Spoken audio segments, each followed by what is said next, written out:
बंदी छोड़ सतगुरु रामपाल जी परमेश्वर जी की जय हो।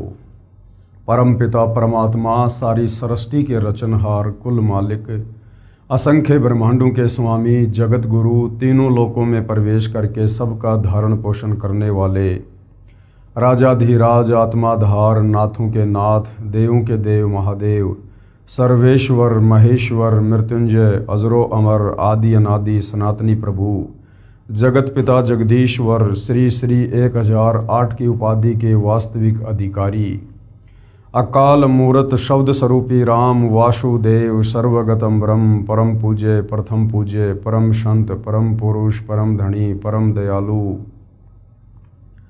सत्य कबीर हक्का कबीर अल्लाहु कबीर अल्लाहु अकबर बाखबर अल्लाह ताला जगत के तारणहार जगत के मुक्तिदाता जगत के जगन्नाथ हारे के सहारे हिंदुओं के राम मुसलमानों के अल्लाह सिखों के वाहिगुरु ईसाइयों के मसीह दया के सागर दयानिधि करुणा के सागर करुणानिधि स्वयंभू परिभू संकट मोचन कष्ट हरण मंगल करण दुख भंजन अविगत कबीर निर्विकार निर्विषम परमात्मा अलय अलेख सतगुरु आदि अनादि सतगुरु असली मर्यादा पुरुषोत्तम असली राम असली कृष्ण असली घनश्याम असली मुरारी राजाओं के राजा महाराजाओं के महाराजा शहंशाहों के शहंशाह सम्राटों के सम्राट भगवानों के भगवान अल्लाहों के अल्लाह प्रभुओं के प्रभु मसीहाओं के मसीह सच्चे वाहिगुरु बाबाओं के बाबा पीरों के पीर सेठों के सेठ जगत सेठ सावड़सा सेठ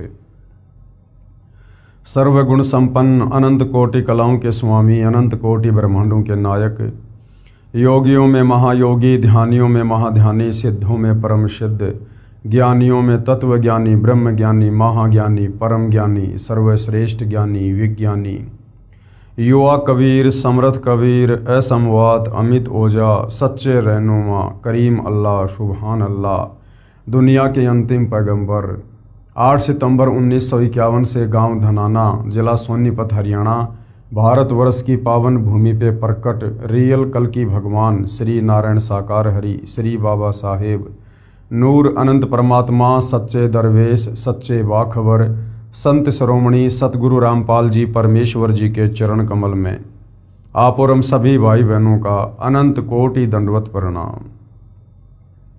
सत्साई भाई और बहनों, बहुत बड़ी दया बहुत बड़ी मेहर पूज्य गुरुदेव भगवान की परमेश्वर रामपाल जी की जिनके शुभ आशीर्वाद से विशेष आशीर्वाद से उन्हीं के सत्संगों का संग्रह पवित्र आध्यात्मिक पुस्तक कबीर बड़ा या कृष्ण इस पर वीडियो बनाने की श्रृंखला जारी है।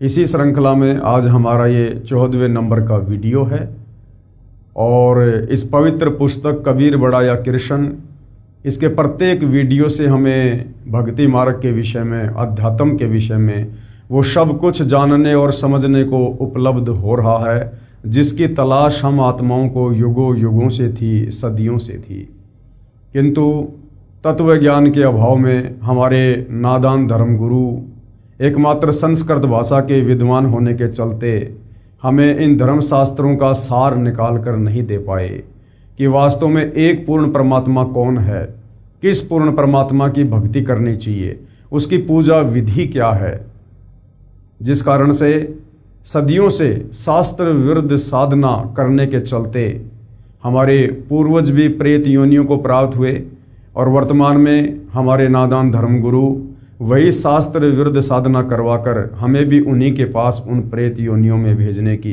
पूरी तैयारी कर रहे थे। भला हुआ पूज्य गुरुदेव सतगुरु रामपाल जी का जिन्होंने सर्वधर्मों के सर्वधर्म शास्त्रों का सार निकाल कर सत्संगों के माध्यम से पवित्र पुस्तकों के माध्यम से परमात्मा चाहने वाली आत्माओं के समक्ष सार्वजनिक कर दिया। अब भाई और बहनों, जिन्होंने वास्तव में परमात्मा चाहिए पूर्ण मोक्ष चाहिए उन आत्माओं के लिए तो किसी भी प्रकार का कोई भी संशय कोई भी शंका भक्ति मार्ग की सतगुरु रामपाल जी ने नहीं छोड़ी है। यदि आप ध्यान से YouTube पर उनके सत्संग सुनेंगे, टीवी चैनल पर सुनेंगे या उनके कर कमलों द्वारा लिखित पुस्तकों को पढ़ेंगे तो सर्व धर्मशास्त्रों से सर्व प्रमाण देखकर आप जी दांतों तले उंगली दबाएंगे कि अध्यात्म का जो खजाना हमारे धर्म ग्रंथों में छुपा हुआ था वो आज तक हमें हमारे धर्मगुरु नहीं बता पाए। अब सतगुरु रामपाल जी ने पूरे विश्व के मानव समाज पर रजा की है, दया की है। तो बुद्धिमान व्यक्ति उनकी रजा का भरपूर फायदा भी उठाएगा। अन्यथा ये मनुष्य जन्म जो केवल परमेश्वर प्राप्ति के लिए मिलता है, 184 योनियां भोगने के बाद मिलता है, शास्त्र विरुद्ध साधना करके हम इसको फिर से यूं ही बर्बाद करके चले जाएंगे और योगों योगों इस काल के कोलू में पिसते रहेंगे, असहनीय पीड़ा भोगते रहेंगे। तो भाइयों और बहनों, पवित्र पुस्तक कबीर बड़ा या कृष्ण, इस पर हमारा जो टॉपिक चल रहा है वो है जनता की अदालत। और जनता की अदालत के ऊपर ये जितने भी वीडियो बन रहे हैं, वीडियो नंबर 5 से जनता की अदालत में मामला चला था। किस बात को लेकर कि हु इज सुप्रीम गॉड, सर्वशक्तिमान एक परमात्मा कौन है, कबीर बड़ा या कृष्ण। 5 नंबर वीडियो से शुरू हुआ था और आज हमारा ये 14वें नंबर का वीडियो है और आगे भी इस विषय पर वीडियो बनेंगे। यदि आपने कंप्लीट वीडियो देख लिए तो आप जी ये कह नहीं सकते कि मुझे किसी ने अध्यात्म के विषय में बताया नहीं या किसी ने समझाया नहीं, जब आप धर्मराज के दरबार में खाली हाथ खड़े होंगे। तो आज जनता की अदालत में हमारा जो विषय है वो वही है कि कबीर बड़ा या कृष्ण। और एक तरफ जनता की अदालत में श्री कृष्ण उर्फ विष्णु जी के वकील बनकर सर्व हिंदू धर्मगुरु खड़े हैं, तो दूसरी तरफ कबीर जी के वकील के रूप में सतगुरु रामपाल जी खड़े हैं। और जनता जो जो सवाल अध्यात्म के विषय में करती जा रही है, सतगुरु रामपाल जी उनकी प्रत्येक शंका का समाधान, उनके प्रत्येक सवाल का जवाब शास्त्र प्रमाणित तरीके से पेश कर रहे हैं। अभी तक जनता की बहुत सारी शंकाओं का समाधान हो चुका है। आगे जनता की अदालत में जनता ने कुछ और प्रश्न सतगुरु रामपाल जी के समक्ष अध्यात्म को जानने के विषय में प्रस्तुत किए हैं और किस प्रकार से सतगुरु रामपाल जी उनका शास्त्र प्रमाणित जवाब दे रहे हैं। तो पवित्र पुस्तक कबीर बड़ा या कृष्ण, जनता का अगला सवाल है, क्या क्षर पुरुष यानी जो नाशवान है, जो जन्म और मरण में है, जिसको ब्रह्म भी कहते हैं, जिसको काल कहते हैं, जिसने गीता का ज्ञान श्री कृष्ण जी में प्रेतवत प्रवेश करके दिया था, ब्रह्मा विष्णु महेश का पिता, दुर्गा का पति, ये क्षर पुरुष ब्रह्म। तो जनता कह रही है, क्या क्षर पुरुष अर्थात ब्रह्म की पूजा भक्ति करनी चाहिए या नहीं? उत्तर दे रहे हैं कबीर जी के वकील सतगुरु रामपाल जी, यदि पूर्ण मोक्ष चाहते हो तो गीता अध्याय 15 श्लोक 4 में बताया है कि तत्व ज्ञान प्राप्ति के पश्चात परमेश्वर के उस परम पद की खोज करनी चाहिए जहां जाने के पश्चात साधक लौटकर फिर कभी संसार में जन्म नहीं लेता। यदि पूर्ण मोक्ष चाहते हो, यदि पूर्ण मोक्ष चाहते हो, पूर्ण मोक्ष क्या होता है? जहां जाने के बाद जन्म और मरण का चक्र सदा सदा के लिए समाप्त हो जाए, जहां जाने के बाद ये जीव आत्मा फिर कभी लौटकर इस काल के गंदे 21 ब्रह्मांड में आकर गधा कुत्ता सुअर ना बने, नरक ना भोगे, तपतशिला का कष्ट ना भोगे, जहां जाने के बाद इस आत्मा को किसी भी वस्तु का कोई अभाव ना हो, जहां जाने के बाद हमें 5 तत्व का नहीं बल्कि एक तत्व का नूरी शरीर प्राप्त हो, जिस शरीर में ना कोई रोग है, ना कोई शोक है, ना बुढ़ापा है, ना बीमारी है, ना कोई टेंशन है, उसको कहते हैं पूर्ण मोक्ष। यानी परम पद प्राप्त करने के बाद, सतलोक प्राप्त करने के बाद हम ये कह सकते हैं कि अब हम पूर्णतया मुक्त हैं। तो यदि पूर्ण मोक्ष चाहते हो तो गीता अध्याय 15 श्लोक 4 में बताया गया है क्या कि तत्व ज्ञान प्राप्ति के पश्चात। अब ये तत्व ज्ञान की प्राप्ति कैसे होगी? ये गीता अध्याय 4 श्लोक नंबर 34 में गीता ज्ञानदाता ब्रह्म ने बताया कि किसी तत्वदर्शी संत की खोज कर। वो तत्वदर्शी संत तुझे कंप्लीट वे ऑफ वर्शिप बताएगा, पूर्ण परमात्मा की भक्ति विधि बताएगा। गीता अध्याय 17 श्लोक 23 में जो 3 मंत्र हैं ओम तत्सत, उनका तुझे कंप्लीट भेद बताएगा और वही अधिकारी गुरु होगा दीक्षा देने का। उस तत्वदर्शी संत की खोज कर, फिर उसके बताए अनुसार भक्ति कर और आजीवन मर्यादा में रहेगा तो तेरा पूर्ण मोक्ष होगा। तो भाइयों और बहनों, ज्ञान होना कोई बड़ी बात नहीं है। ज्ञान होने के बाद यदि हमारा समाधान नहीं हुआ, यदि हमें वो मूल वस्तु प्राप्त नहीं हुई तो फिर हमारा ज्ञान लेना भी व्यर्थ हो जाता है। तो आज ज्ञान भी है और आज समाधान भी है। समाधान यानी आज वो तत्वदर्शी संत धरती पर साक्षात प्रकट है सतगुरु रामपाल जी के नाम से। जो इस काल ब्रह्म ने अर्जुन को सलाह दी थी कि किसी तत्वदर्शी संत की खोज कर, अर्जुन तो नहीं कर पाया, उसका दुर्भाग्य। लेकिन आज इस पृथ्वी पर प्रत्येक मानव शरीरधारी स्त्री या पुरुष का परम सौभाग्य कि आज वह तत्वदर्शी संत जो गीता अध्याय 4 श्लोक 34 में वर्णित है, आज वो धरती पर सतगुरु रामपाल जी के नाम से प्रकट है। आज यदि हम जरा सा बुद्धि विवेक का इस्तेमाल करें, उनके सत्संगों को ध्यान से सुने और उनसे उपदेश लेकर मर्यादा में रहकर भक्ति करें तो निश्चित ही हम परम गति को प्राप्त हो सकते हैं। गीता अध्याय 15 श्लोक 4 में बताया है कि तत्व ज्ञान की प्राप्ति के पश्चात परमेश्वर के उस परम पद की खोज करनी चाहिए जहां जाने के बाद साधक यानी भगत लौटकर फिर कभी संसार में जन्म नहीं लेता, इस काल के गंदे संसार में जन्म नहीं लेता। तो क्षर पुरुष यानी जो ब्रह्म है, जो काल है, जो संसार रूपी वृक्ष की डार है, इसकी पूजा भक्ति नहीं करनी चाहिए, क्योंकि इस ब्रह्म की भक्ति से, ओम नाम की भक्ति से, इसके ब्रह्मलोक में जाने से हम पूर्णतया मुक्त नहीं हो पाएंगे। इसके ब्रह्मलोक में जाने के पश्चात भी हम जन्म और मरण में ही रहेंगे। और गीता अध्याय 7 श्लोक नंबर 18 में यह काल ब्रह्म गीता ज्ञानदाता खुद अपनी भक्ति को, अपनी परम गति को ये अनुतमाम कह रहा है, घटिया कह रहा है, अश्रेष्ठ कह रहा है, क्योंकि ब्रह्म लोक पर्यंत सर्वलोक पुनरावर्ती में है। इस ब्रह्म की प्राप्ति के बाद भी अपना पुण्य भोग कर हम वापस जन्म और मरण में आते हैं, लक 84 योनि में जाते हैं। तो ब्रह्म की भक्ति से, गीता ज्ञानदाता की भक्ति से, काल की भक्ति से जीव पूर्णतया मुक्त नहीं होता है। आगे जनता की अदालत में जनता ने सवाल किया है, प्रश्न नंबर 19। पूर्व में यानी पहले जितने भी ऋषि महर्षि हुए हैं वे सब ब्रह्म की पूजा करते और करवाते थे।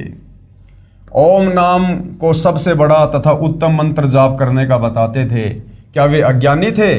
यदि ब्रह्म की भक्ति उत्तम नहीं है तो गीता में कोई इसका प्रमाण बताओ। तो प्रमाण बताने के लिए ही जनता की अदालत में कबीर जी की तरफ से उनके वकील स्वयं कबीर जी सतगुरु रामपाल जी के रूप में उपस्थित हैं। तो जनता क्या सवाल कर रही है कि भाई आज से पहले सतयुग में, त्रेता युग में, द्वापर में, हजारों साल पहले बड़े बड़े साधु संत महात्मा ऋषि जिनके नाम की आज तक महिमा गाई जाती है, जो घर बार छोड़कर जंगलों में चले जाते थे, तप करते थे, ओम नाम की साधना करते थे, अपने शरीर का भी ध्यान नहीं रखते थे, क्या वो पागल थे, वो मूर्ख थे जो इस प्रकार की साधना किया करते थे? और लोगों से भी वो वही साधना करवाया करते थे। और आप कह रहे हो कि ब्रह्म साधना से मुक्ति नहीं है, परम गति नहीं है। तो हमारे शास्त्रों में इसका कोई प्रमाण हो, गीता में कोई प्रमाण हो कि वास्तव में ब्रह्म साधना घटिया है और ब्रह्म साधना से मुक्ति नहीं है, तो हम माने। तो कबीर जी के वकील सतगुरु रामपाल जी जनता की अदालत में क्या बता रहे हैं? उत्तर पूर्व में बताया गया है कि यथार्थ अध्यात्म ज्ञान स्वयं परमेश्वर यानी परम अक्षर ब्रह्म कबीर देव धरती पर सशरीर प्रकट होकर ठीक ठीक बताता है। यानी वो कबीर परमात्मा खुद ही सतलोक से चलकर धरती पर आप और हमारी तरह एक मनुष्य शरीर धारण करके, परंतु उनका शरीर आप और हमारी तरह 5 तत्व से बना नहीं होता, हाड़ मांस का नहीं होता है, दिखाई ऐसा ही देता है, परंतु उनका नूरी शरीर होता है, उनका शब्द स्वरूपी शरीर होता है। तो वो कबीर परमात्मा जिन्होंने सारी सृष्टि को रचा, सर्व ब्रह्मांडों को बनाया, अक्षर पुरुष को 7 संग ब्रह्मांड दिए, ज्योति निरंजन काल को, इस ब्रह्म को 21 ब्रह्मांड दिए, ऊपर के 4 अजरो अमर अविनाशी लोकों की रचना की, वो कबीर परमात्मा जिनके अलावा इस संपूर्ण सृष्टि का किसी को ज्ञान नहीं है, उस परमेश्वर के लोक में वापस जाने की किसी के पास भक्ति विधि नहीं है, इसलिए वो कबीर परमेश्वर, वो परम अक्षर ब्रह्म स्वयं ही इस काल के लोक में एक आम संत की भांति लीला करते हुए और यहाँ प्रकट होकर हमें अपना तत्व ज्ञान देते हैं। यानी वो परमात्मा खुद ही प्रकट होकर अपने द्वारा रची गई सृष्टि का ज्ञान हमें ठीक ठीक बताते हैं, अन्य कोई भी बताने में सक्षम नहीं है। और जब वो परमेश्वर इस पृथ्वी पर प्रकट होते हैं तो वो एक तत्वदर्शी संत की भूमिका करते हैं, जगत गुरु की भूमिका करते हैं, अर्थात तत्वदर्शी संत की भूमिका खुद कबीर परमेश्वर जी ही करते हैं। वैसे तो भाई और बहनों दुनिया भर के जगत गुरु मिलेंगे आपको, दुनिया भर के तत्वदर्शी संत भी मिल जाएंगे आपको, सभी अपने आप को सतगुरु भी कहेंगे, पूर्ण संत भी कहेंगे, और ये भी कहेंगे कि मेरे पास में जो मार्ग है वो किसी के पास में नहीं है, और उनके फॉलोवर भी यही कहेंगे कि हमारे गुरुदेव के पास में जो भक्ति का ज्ञान है, जो मार्ग है वो किसी के पास नहीं है। लेकिन आप जियों को बता दिया गया है गीता अध्याय 16 श्लोक नंबर 23 और 24 की, अर्जुन किसी की मनमुखी बातों के ऊपर विश्वास ना करना, शास्त्र विधि को त्याग कर जो मनमाना आचरण करते हैं, मनमाने मंत्रों का जाप करते हैं, मनमानी भक्ति विधि करते और करवाते हैं, उनको ना कोई परम गति प्राप्त होती है, ना कोई सिद्धि प्राप्त होती है, ना उनके कोई कार्य सिद्ध होते हैं, अंत में लक 84 योनियों में धक्के खाते हैं। तो वास्तव में यदि आज इस पृथ्वी पर कोई जगत गुरु है, कोई तत्वदर्शी संत है, तो सतगुरु रामपाल जी हैं, जिन्होंने ना केवल हिंदू धर्म ग्रंथों का सार निकाल कर दिया, अपितु विश्व के सर्व धर्मों का निचोड़ निकाल कर दे दिया। जो ज्ञान उन धर्मों के, उन भाषाओं के ज्ञाता मुल्ला मौलवी पोप पादरी पाठी और ये पंडित ब्राह्मण विद्वान आचार्य शंकराचार्य भी निकाल कर नहीं दे पाए। तो जगत गुरु वर्तमान में पूरी पृथ्वी पर एक समय में एक ही होता है, और वे आज सतगुरु रामपाल जी हैं। पहले बताया गया है कि यथार्थ आध्यात्मिक ज्ञान स्वयं परमेश्वर यानी परम अक्षर ब्रह्म धरती पर सशरीर प्रकट होकर, क्योंकि परम अक्षर ब्रह्म कबीर परमात्मा किसी माँ के गर्भ से जन्म लेकर यहाँ पर लीला नहीं करते हैं। वो परमेश्वर, उनका शरीर शुक्रम अकायम ऐसनावीरम कबीर मनीषी, किसी भी प्रकार के शुक्राणु से उनका शरीर नहीं बनता है। वो स्वयंभू है, स्वयं प्रकट होने वाला है, वो परिभू है, सबसे पहले प्रकट होने वाला परमात्मा है। ना सतगुरु जननी जने जाके माना बाप, पिंड ब्रह्मंड से रहित है नावा तीनों ताप। तो वो कबीर परमात्मा जब यहाँ सतगुरु की भूमिका करता है, तत्वदर्शी संत की भूमिका करता है, तो वो किसी माँ के गर्भ से जन्म लेकर अपना ज्ञान प्रचार नहीं करता है। वो परमेश्वर समर्थ है, वो सक्षम है आप और हमारी चरम दृष्टि को धोखा देते हुए, इस काल बलि को धोखा देते हुए वो परमेश्वर लीला चाहे जो मर्जी करे, परंतु वास्तव में वो किसी माँ के गर्भ से जन्म लेकर जेल में लिपट कर शरीर से बाहर नहीं आता है। वो स्वयंभू है, वो परिभू है। यथार्थ आध्यात्मिक ज्ञान स्वयं परमेश्वर यानी परम अक्षर ब्रह्म धरती पर सशरीर प्रकट होकर ठीक ठीक बताता है। देखिए इसका प्रमाण वेद मंत्रों में, इसी पुस्तक के पेज नंबर 314 पर आगे हम देखेंगे। परमेश्वर द्वारा बताए ज्ञान को सूक्ष्म वेद तत्व ज्ञान कहा गया है। तत्व ज्ञान में परमात्मा ने बताया है कि क्या बताया, गुरु बिन काहू न पाया ज्ञाना, और जो थोथा बुस छड़े मुड किसाना, और गुरु बिन वेद पढ़े जो प्राणी, समझ न सार रहे अज्ञानी। गुरु बिन काहू न पाया ज्ञाना, आज तक किसी ने भी गुरु की शरण से दूर होकर शास्त्रों का यथार्थ ज्ञान प्राप्त नहीं किया है, और ना कोई गुरु से दूर होकर शास्त्रों का यथार्थ ज्ञान प्राप्त कर सकता है। यदि ऐसा कोई करता है तो वो क्या करेगा, जो थोथा भूस छड़े मुड किसाना, किसान अपने खेत से फसल निकाल कर घर पर ले जाता है, पीछे से जो भूस होता है, यदि कोई उस भूस को कूटे और ये सोचे कि मैं इसमें से गेहूं निकाल लूंगा, तो वो व्यर्थ का प्रयत्न है। तो बिना गुरु के यदि कोई इन धर्मशास्त्रों को पढ़ेगा, इनका निष्कर्ष निकालना चाहेगा, तो वो केवल भूस कूटकर अनाज प्राप्ति करना चाहेगा, जो व्यर्थ प्रयत्न है। और गुरु बिन वेद पढ़े जो प्राणी, समझ न सार रहे अज्ञानी।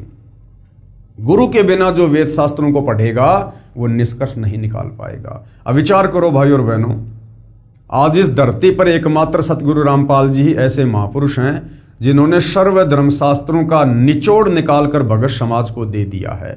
और किसी भी धर्म का कोई भी धर्मगुरु सतगुरु रामपाल जी के प्रवचन सुनने के बाद उनके समक्ष ज्ञान चर्चा करने के लिए उपस्थित नहीं हो रहा है, क्योंकि उन्हें भली भांति पता है कि सतगुरु रामपाल जी के पास में आध्यात्मिक ज्ञान का गोला है। और ज्ञान सब ज्ञान अड़ी, कबीर ज्ञान सो ज्ञान, जैसे घोड़ा तोप का करता चले मैदान। कि तुम 5 मिनट भी सतगुरु रामपाल जी के सामने नहीं रुक पाओगे, नहीं टिक पाओगे, क्योंकि वर्तमान में जनता शिक्षित है। जनता स्वयं अपनी आंखों से धर्मशास्त्रों में लिखी सच्चाई को देखकर निर्णय कर सकती है। अब वो सदियों पहले वाला समय नहीं है जिस समय जनता अनपढ़ थी, अशिक्षित थी, और हमारे नादान धर्मगुरु जैसा भी हमें शास्त्रों का हवाला देकर बता दिया करते थे, हम उस पर आंख बंद करके यकीन कर लिया करते थे। जिस कारण से किसी भी धर्म का कोई भी धर्मगुरु सतगुरु रामपाल जी के बार बार ज्ञान चर्चा के लिए आमंत्रित करने के बाद भी उनके समक्ष उपस्थित होकर भगत समाज का मार्गदर्शन करने के लिए नहीं आ रहा है। तो विचार करो भाइयों और बहनों, सतगुरु रामपाल जी ने 17 फरवरी 1988 को आदरणीय राम देवानंद जी से लीलामय तरीके से नाम दीक्षा प्राप्त की, और केवल 6 वर्ष उन्होंने आदरणीय राम देवानंद जी के एक सुयोग्य शिष्य बनकर भक्ति करने की भूमिका की। और आदरणीय राम देवानंद जी जो अनपढ़ थे, उन्होंने ना कभी गीता पढ़ी, ना कभी वेद पढ़े, ना कोई धर्मशास्त्र उन्होंने पढ़ा, ना कभी उन्होंने अपने भक्तों को पढ़ाया। और उन राम देवानंद जी की शरण में रहकर मात्र 6 साल में सतगुरु रामपाल जी ने विश्व के समस्त धर्म ग्रंथों का निष्कर्ष निकाल दिया, सार निकाल दिया।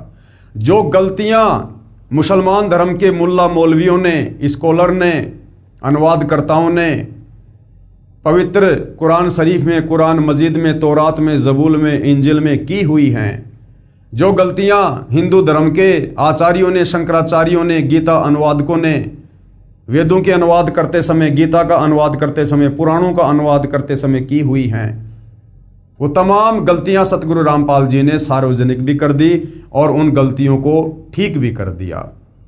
अब विचार करो भाइयों और बहनों, जिसका गुरु अनपढ़ और उस गुरु की संगति करके मात्र 6 साल में, क्या इस पृथ्वी पर ऐसा कोई व्यक्ति हो सकता है जो समस्त धर्मशास्त्रों का निष्कर्ष निकाल कर दे दे।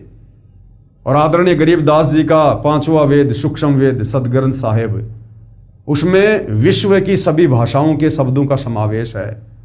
और उस सदग्रंथ साहिब का खुलासा सन 1994 से सन 2000 तक सतगुरु रामपाल जी ने किया। क्या यह किसी व्यक्ति के द्वारा करना संभव है? बिल्कुल भी नहीं है। इसलिए जैसा कि वेदों में लिखा है, परमेश्वर की महिमा में लिखा है कि वो परमात्मा अपने ज्ञान का प्रचार प्रसार करने के लिए, अपने ज्ञान का संदेशवाहक बनकर, अपने ज्ञान का दूत बनकर स्वयं ही सतलोक से चलकर इस पृथ्वी पर सशरीर प्रकट होता है और एक तत्वदर्शी संत की भूमिका करके प्रचार प्रसार करता है। तो निसंदेह वर्तमान में धरती पर स्वयं कबीर परमेश्वर सतगुरु रामपाल जी के रूप में प्रकट हैं, जिन्होंने आज न केवल हिंदू समाज में परमात्मा चाहने वाली आत्माओं के लिए, अपितु सर्व धर्मों में परमात्मा चाहने वाली आत्माओं के लिए उन धर्मों के धर्म ग्रंथों का निष्कर्ष निकालकर अनेकों पुस्तकें बना दी हैं। इस पुस्तक के अलावा आप जी एक पुस्तक है हिंदू साहिबान नहीं समझे गीता वेद पुराण, आप इसको पढ़ सकते हैं, ये प्रमाणित पुस्तक है।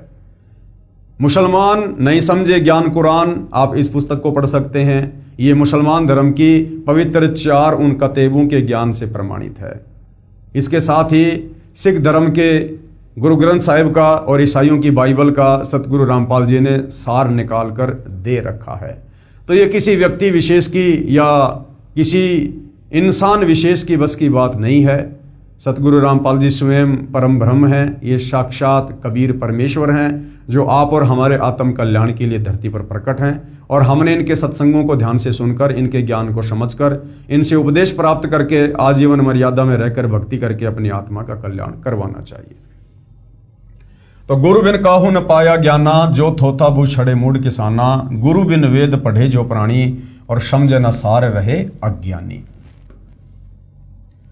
जिन महर्षियों व महर्षियों को सतगुरु नहीं मिला, उनकी ये दशा थी कि वेद पढ़ते थे परंतु वेदों का सार नहीं समझ सके। सर्वप्रथम 21 ब्रह्मांड में वेद सागर मंथन के दौरान इस ब्रह्म ने काल ने श्री ब्रह्मा जी को दिए। ब्रह्मा जी ने 4 वेदों को पढ़ा, परंतु ब्रह्मा जी भी 4 वेदों का सार आज तक नहीं समझ पा रहे। आज तक ना श्री विष्णु जी समझ पा रहे, ना श्री शंकर जी समझ पा रहे। तो सोचिए भाई और बहनों, फिर नीचे 21 ब्रह्मांड में, तीनों लोकों में और कौन प्राणी है जो इन वेदों को पढ़कर इनका निष्कर्ष निकाल सकता है। और सतगुरु रामपाल जी ने निष्कर्ष निकालकर सार्वजनिक भी कर दिया है। तो सतगुरु रामपाल जी कोई सामान्य व्यक्ति या संत नहीं, ये साक्षात परम ब्रह्म परमेश्वर हैं। जिन महर्षियों व ऋषियों को सतगुरु नहीं मिला, उनकी ये दशा थी कि वेद पढ़ते थे परंतु वेदों का सार नहीं समझ सके। उदाहरण के लिए श्री देवी पुराण सचित्र मोटा टाइप, गीता प्रेस गोरखपुर से प्रकाशित, इसके 6ठे स्कंद के 4थे अध्याय में पेज नंबर 425 में लिखा है, क्या लिखा हुआ है कि सतयुग के ब्राह्मण यानी विद्वान लोग, महर्षि लोग जो आध्यात्मिक क्षेत्र में जनता का मार्गदर्शन करते हैं, उनको ब्राह्मण कहते हैं। ब्राह्मण सोई जो ब्रह्म पहचाने और पंडित सोई जो पिंड की जाने। ये जो जातिगत हिसाब से ब्राह्मण और पंडित हैं, यहाँ पर इन लोगों की बात नहीं हो रही है। ये वर्तमान के ब्राह्मण पंडित कोई अपना नौकरी करता है, कोई अपना व्यापार करता है, कोई बिजनेस करता है, ये लोग आध्यात्मिक रूप से किसी का मार्गदर्शन नहीं करते हैं। इसलिए शास्त्रों में जहाँ जहाँ भी पंडित और ये ब्राह्मण शब्द है, ये उन लोगों के लिए है जो आध्यात्मिक क्षेत्र में गुरु बनकर लोगों का मार्गदर्शन करते हैं। तो कहा गया है कि सतयुग के ब्राह्मण यानी महर्षि वेद के पूर्ण विद्वान होते थे और श्री देवी दुर्गा की पूजा करते थे, देवी का मंदिर गांव गांव बनवाते थे। जबकि चारों वेदों में पवित्र गीता जी में श्री देवी दुर्गा की पूजा करने का कोई विधान नहीं है, ना देवी का मंदिर बनाकर पूजा करने का कोई विधान है। फिर ये हमारे नादान धर्म गुरु आचार्य, ये महर्षि जन, ये ऋषि जन, ये वेदों के विपरीत साधना भगत समाज से करवा रहे थे। ये इनका अपना मनमाना आचरण था, जबकि इनको परम विद्वान की संज्ञा दी जा रही है वेद व्यास जी के द्वारा। जबकि ये देवी दुर्गा की पूजा करते थे और करवाते थे, अर्थात शास्त्र विधि को त्याग के मनमाना आचरण ये हमारे महर्षि जन, ये विद्वान लोग, ये ब्राह्मण लोग, ये सतयुग से करते आ रहे हैं, सतयुग से। इसलिए भाइयों और बहनों, आज तक पूरे विश्व का मानव शास्त्र विरुद्ध साधना करके और भयंकर तरीके से काल के जाल में फंसा हुआ है, जन्म और मरण के चक्कर में पड़ा हुआ है, लक 84 योनियों में पीड़ा सहन कर रहा है। अब सतगुरु रामपाल जी ने आकर वो 9 मन उलझा हुआ सूत सुलझाया है, जो इन महर्षियों ने सदियों से उलझा रखा था। 9 मन सूत उलझिया ऋषि रहे झकमार, और सतगुरु ऐसा सुलझा दे फिर उलझे न दूजी बार। तो जो आध्यात्मिक ज्ञान इन महर्षियों ने पूरी तरह से उलझा रखा था, अपनी मनमुखी थ्योरी समाज में पेश करके और शास्त्रों का हवाला देकर कि हम जो भी कुछ बता रहे हैं, जो भी कुछ भक्ति कर रहे हैं, ये शास्त्रों में लिखा है।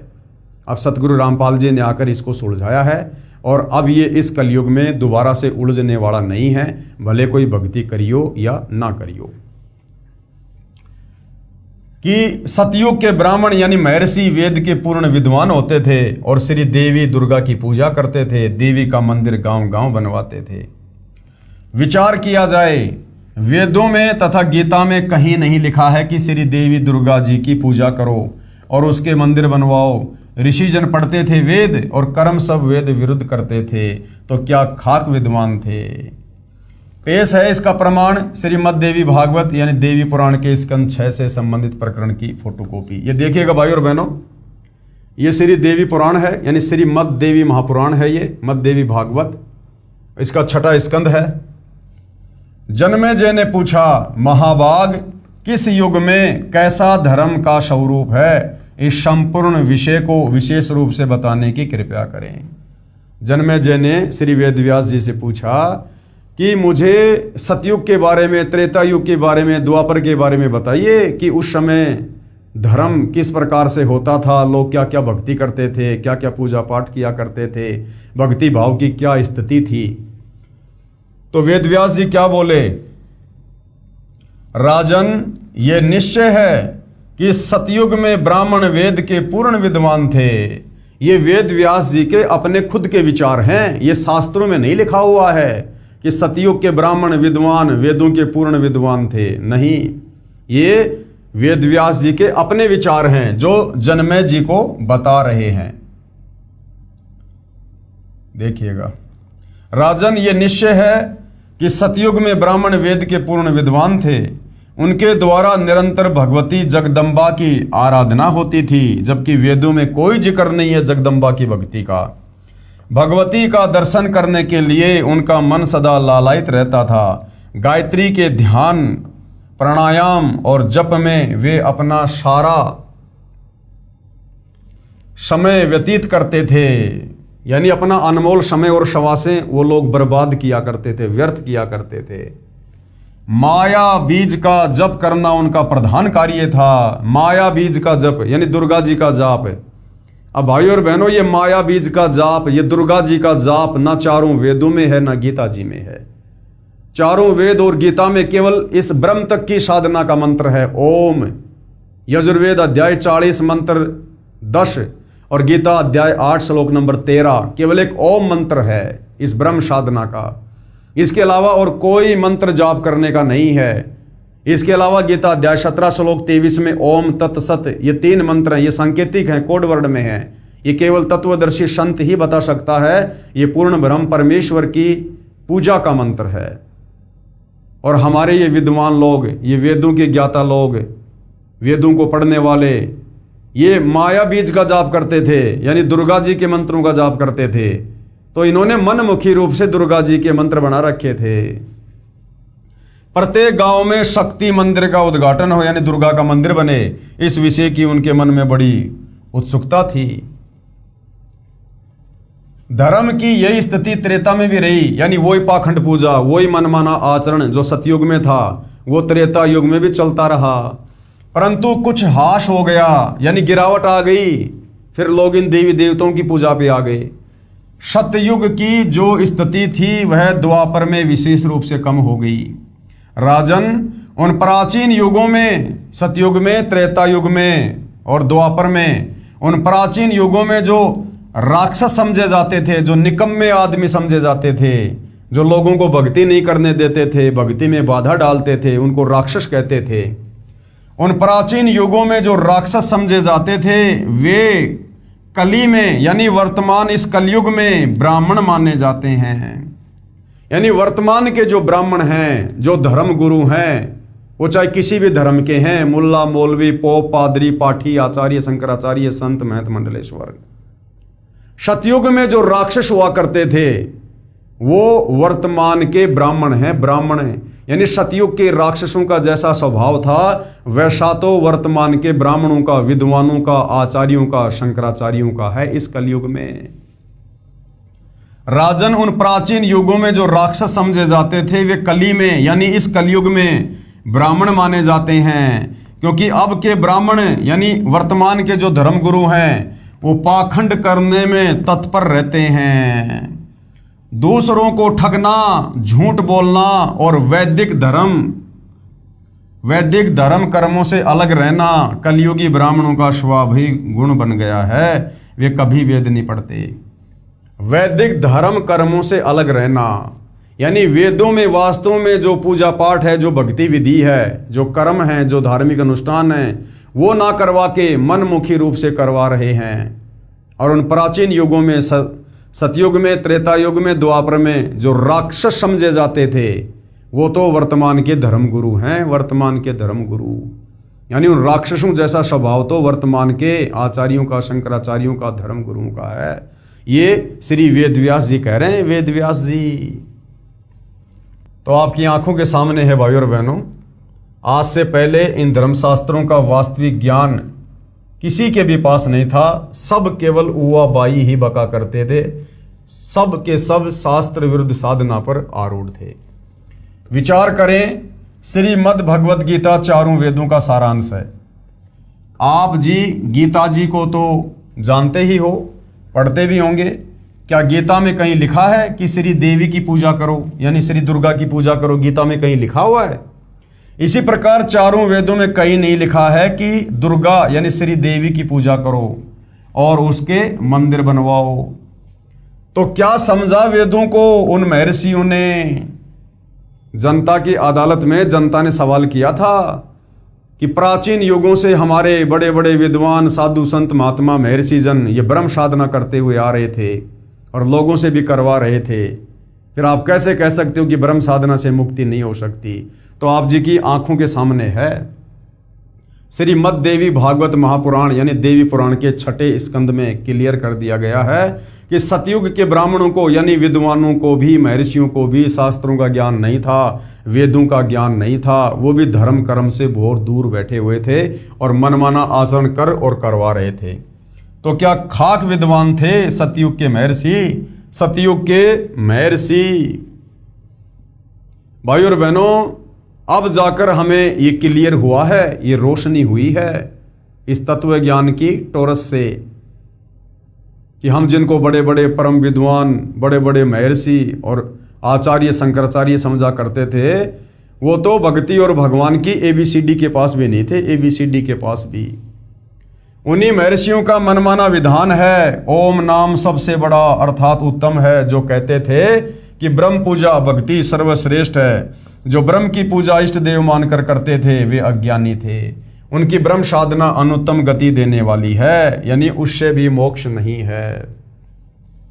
विशेष ये दशा तो सतयुग के ब्राह्मणों की थी, यानी वेदों के विरुद्ध साधना, धर्मशास्त्रों के विरुद्ध साधना, वेदों के विरुद्ध पूजा पाठ कर्म कांड धार्मिक अनुष्ठान, ये स्थिति तो सतयुग के ब्राह्मणों की थी। अब सोचो भाई और बहनों, वर्तमान के ये जो कलयुग के ब्राह्मण हैं, जो कलयुग के गुरुजन हैं, इनकी क्या स्थिति होगी? ये तो बिल्कुल बट्ठा बैठाने पर तुले हुए हैं, बट्ठा बैठाने पर समाज का। ये दशा तो सतयुग के ब्राह्मणों की थी। कलयुग के ब्राह्मणों यानी शंकराचार्य ब्राह्मण हैं, अन्य कर्म कांड भी अधिकतर ब्राह्मण ही करते और करवाते हैं, तथा जो अन्य गुरुजन है वे उन्हीं कलयुगी ब्राह्मणों से सुना अज्ञान प्रचार करते हैं। इन कलयुग के गुरुजनों यानी ब्राह्मणों के विषय में इसी श्री देवी भागवत पुराण की फोटोकॉपी में बताया है कि जो सतयुग में राक्षस माने जाते थे वैसे तो कलयुग के ब्राह्मण हैं वर्तमान के धर्मगुरु, क्योंकि अब के ब्राह्मण प्राय पाखंड करने में तत्पर रहते हैं।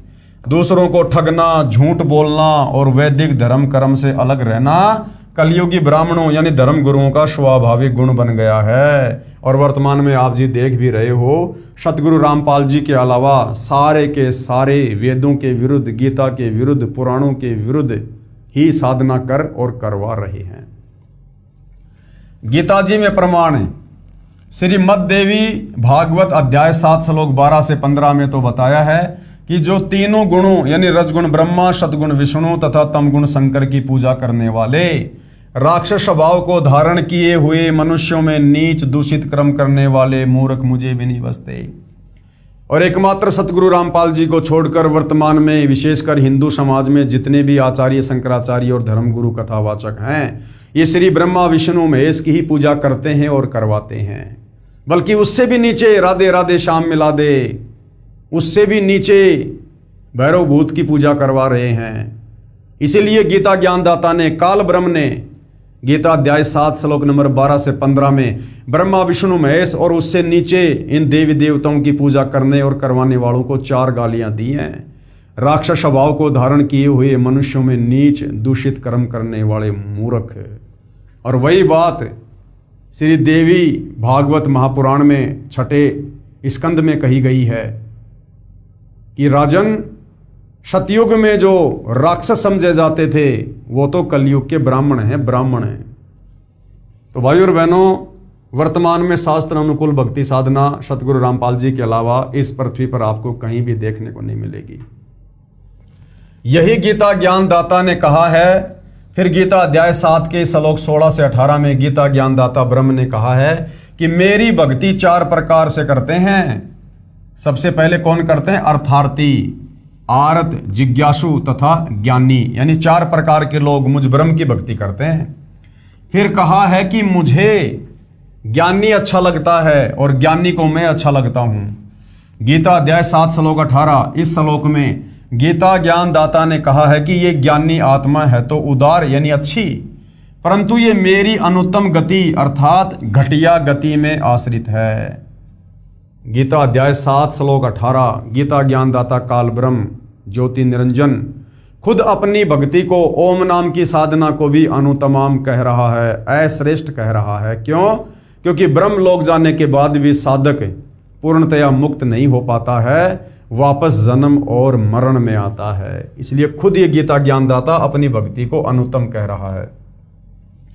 इस श्लोक गीता अध्याय 7 श्लोक 18 में गीता ज्ञानदाता ब्रह्म यानी काल स्वयं स्वीकार कर रहा है कि मेरी भक्ति से होने वाली गति अनुत्तम यानी अश्रेष्ठ है, घटिया है। उसके बाद गीता ज्ञानदाता ने अध्याय 7 श्लोक 19 में कहा है, बहुनाम जन्मानाम अंतते ज्ञानवान मान परपदते और वासुदेव सर्वम इति स महात्मा सुदुर्लभ है। क्या कहा है? अनुवाद, गीता ज्ञानदाता ब्रह्म ने कहा है कि मेरी भक्ति बहुत बहुत जन्मों के अंत में कोई ज्ञानी आत्मा करता है, अन्यथा अन्य देवी देवताओं व भूत पितरों की भक्ति में जीवन नाश करते रहते हैं। गीता ज्ञानदाता ने अपनी भक्ति से होने वाले लाभ अर्थात गति को भी गीता अध्याय 7 श्लोक 18 में अनुत्तम यानी घटिया बता दिया है। इसलिए गीता अध्याय 7 श्लोक 19 में कहा है कि ये बताने वाला महात्मा बड़ी मुश्किल से मिलता है कि वासुदेव ही सब कुछ है। वासुदेव यानी परम अक्षर ब्रह्म कबीर भगवान। वासुदेव यानी जिसका सारी सृष्टि में वास है, जिसका आधिपत्य पूरी सृष्टि पर है, जो सबका स्वामी है, उसको कहते हैं वासुदेव। कि ये बताने वाला महात्मा मुश्किल से मिलता है कि वासुदेव ही सब कुछ है, यानी वो तत्वदर्शी संतो बड़ी मुश्किल से मिलता है जो ये बताएगा कि वो परम अक्षर ब्रह्म कबीर देव ही पूजा के योग्य है और यही सबका सर्जनहार है, यही पापनाशक है, पूर्ण मोक्षदायक है और यही पूजा के योग्य है। यही वासुदेव ही कुल का मालिक अर्थात परम अक्षर ब्रह्म है। केवल इसी की भक्ति करो, अन्य की नहीं। गीता ज्ञानदाता अपनी भक्ति को तो गीता अध्याय 7 श्लोक नंबर 18 में घटिया बता रहा है और जस्ट अगले श्लोक में गीता अध्याय 7 श्लोक 19 में कह रहा है कि मुझ काल ब्रह्म की भक्ति ओम नाम के साथ में युगों युगों के बाद बहुनाम जन्मानाम अंतते ज्ञानवान माम परपदते, यानी मुझ काल ब्रह्म की ओम नाम की साधना भी बहुत बहुत जन्मों के अंत में कोई एकाध ही आत्मा करती है। और जो ये बता दे कि वासुदेव ही सब कुछ है, वासुदेव सर्वम इति स महात्मा सुदुर्लभ है, यानी वासुदेव यानी कबीर परमात्मा ही सब कुछ है, सारी सृष्टि का मालिक है, कुल का मालिक है, सबको रचने वाला है और वही पूजा के योग्य है। ये बताने वाला महात्मा तो बड़ा दुर्लभ है, यानी वो तत्वदर्शी संत तो बहुत दुर्लभ है। और आज भाई और बहनों वो तत्वदर्शी संत बड़ा सुलभ है, फ्री में मिल रहा है, फ्री में। अरे मार्केट से नमक की थैली लेने जाओ तो वो भी 15-20 रुपए की मिलेगी। और वो तत्वदर्शी संत, ऋषि संत महात्मा ज्ञानी सतयुग त्रेता द्वापर में हजारों लाखों साल की उम्र हुआ करती थी, पूरा का पूरा जीवन उस परमात्मा की प्राप्ति में बिता दिया, उसकी छाया के दर्शन भी नहीं कर पाए और आज वो वासुदेव वो कबीर परमात्मा तत्वदर्शी संत के रूप में धरती पर सहज में उपलब्ध है। तो भाई और बहनों अगर जरा भी बुद्धि रखते हो तो सतगुरु रामपाल जी के सत्संग प्रवचन सुनना शुरू कर दो और अपनी आत्मा के कल्याण के लिए उनसे दीक्षा लेकर भक्ति शुरू कर दो, अन्यथा काल का षड्यंत्र बहुत भयंकर बताया है। युगों युगों दोबारा हमारा दाव नहीं लगेगा, मौका नहीं लगेगा। ये तत्वदर्शी संत खोजने से नहीं मिलता है, ये खुद आकर मिलता है, खुद। गीता ज्ञान दाता ने भी स्वयं कहा है कि हे अर्जुन, तू सर्वभाव से उस परमेश्वर की शरण में जा। गीता अध्याय 18 श्लोक 62 में खुद गीता ज्ञानदाता क्या कह रहा है, अपने से अन्य उस परम अक्षर ब्रह्म की शरण में जाने की सलाह अर्जुन को दे रहा है। हे अर्जुन, तू सर्वभाव से यानी और सारी पूजा छोड़कर उस परमेश्वर की शरण में जा। उस परमेश्वर की कृपा से ही तू परम शांति को तथा सनातन परम धाम यानी सतलोक को प्राप्त होगा, यानी तेरा पूर्ण मोक्ष होगा। यह गीता अध्याय 18 श्लोक 62 तथा 66 में प्रमाण है। फिर गीता अध्याय 2 श्लोक 17 में तथा अध्याय 18 श्लोक 46 में गीता ज्ञानदाता ने कहा है कि जिस परमेश्वर से यानी जिस परम अक्षर ब्रह्म से, जिस कबीर देव से संपूर्ण प्राणियों की उत्पत्ति हुई है, जिससे यह समस्त जगत व्याप्त है यानी सारी सृष्टि को उसने रचा है, उस परमेश्वर की अपने स्वाभाविक कर्म करते करते पूजा करके मनुष्य सिद्धि को प्राप्त हो जाता है। यानी तत्वदर्शी संत से उपदेश लेकर और जो भी जैसा अपना नेक नीति ईमानदारी से काम करता है, कोई मजदूरी, कोई किसानी, कोई नौकरी, वो काम करते करते मर्यादा में रहकर भक्ति करते हुए वो आत्मा मोक्ष प्राप्त कर सकती है, बशर्ते उसका गुरु तत्वदर्शी होना चाहिए। फिर गीता अध्याय 15 श्लोक 4 में कहा है कि तत्व ज्ञान को समझकर, यानी तत्वदर्शी संत के सत्संगों को समझकर, ज्ञान को आधार बनाकर उसके पश्चात परमेश्वर के उस परम पद की खोज करनी चाहिए, यानी सतलोक के लिए फिर भक्ति करनी चाहिए, जहां जाने के बाद साधक लौटकर संसार में नहीं आता, और जिस परमेश्वर से संसार रूपी वृक्ष की पर्वती विस्तार को प्राप्त हुई है। अर्थात जिस परमेश्वर ने सर्व की रचना की है उसी की पूजा करो। इससे सिद्ध हुआ कि उन ऋषियों को वेद का गूढ़ रहस्य समझ नहीं आया, वे अज्ञानी रहे। जनता की अदालत में जनता ने जो प्रश्न किया था कि सतयुग त्रेता द्वापर में हमारे बड़े बड़े विद्वान लोग, महर्षि जन लोग ब्रह्म साधना करते थे, तो क्या वो मुक्त नहीं हो पाए? क्या वो साधना गलत थी? तो सतगुरु रामपाल जी ने हिंदू धर्मशास्त्रों का हवाला देकर, पवित्र गीता जी का और श्री मद देवी भागवत पुराण का, यानी देवी पुराण का हवाला देकर बिल्कुल क्लियर कर दिया है कि उनको तो भक्ति मार्ग का कै ख ग का भी ज्ञान नहीं था। आगे प्रश्न किया है जनता ने, प्रश्न नंबर 20, गीता ज्ञान दाता ने यानी काल ब्रह्म ने अपनी गति को, यानी अपनी भक्ति को अनुत्तम क्यों कहा है, घटिया क्यों कहा है? अपनी ओम नाम की साधना को भी इस काल ने घटिया क्यों बताया? उत्तर, गीता ज्ञान दाता ने अध्याय 2 श्लोक 12, गीता अध्याय 4 श्लोक 5, गीता अध्याय 10 श्लोक 2 में कहा है कि अर्जुन, तेरे और मेरे बहुत जन्म हो चुके हैं, तू नहीं जानता, मैं जानता हूं।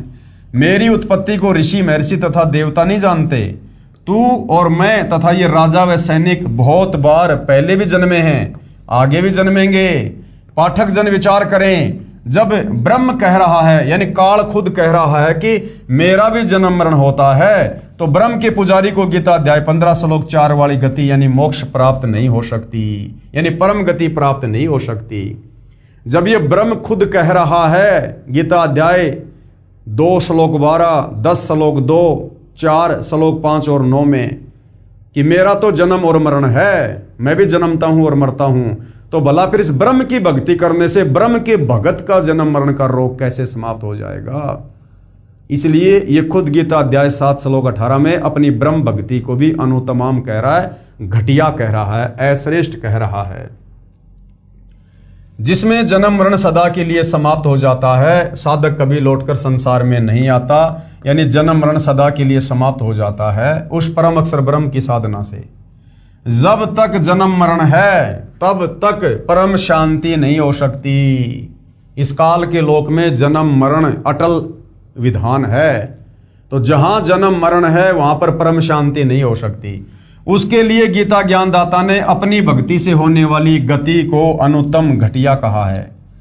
गीता अध्याय 18 श्लोक 62 में कहा है कि परम शांति के लिए उस परमेश्वर यानी परम अक्षर ब्रह्म की शरण में जा, यानी उस कबीर भगवान की शरण में जा, तत्वदर्शी संत से उपदेश लेकर। उसी की कृपा से ही तू परम शांति को तथा सनातन परम धाम को प्राप्त होगा, यानी सतलोक जाएगा। और गीता अध्याय 8 श्लोक 5 व 7 में गीता ज्ञानदाता ने कहा है कि मेरी भक्ति करेगा तो युद्ध भी करना पड़ेगा। जहां युद्ध है वहां शांति नहीं होती, परम शांति का घर दूर है। इसलिए गीता ज्ञानदाता ने अपनी गति को यानी अपनी भक्ति को ओम नाम के जाप से होने वाला लाभ अनुत्तम यानी घटिया बताया है। जनता की अदालत में अध्यात्म में रुचि लेती हुई जनता ने फिर और सवाल किया है। प्रश्न नंबर 21, आपने प्रश्न नंबर 13 के उत्तर में कहा है कि पूर्ण मोक्ष की प्राप्ति के लिए ब्रह्मा विष्णु शिव गणेश तथा देवी और क्षर ब्रह्म व अक्षर ब्रह्म की साधना करनी पड़ती है। दूसरी ओर कह रहे हो कि ब्रह्मा विष्णु शिव अन्य देवता हैं, क्षर ब्रह्म भी पूजा भक्ति योग्य नहीं है, केवल परम अक्षर ब्रह्म की ही पूजा भक्ति करनी चाहिए।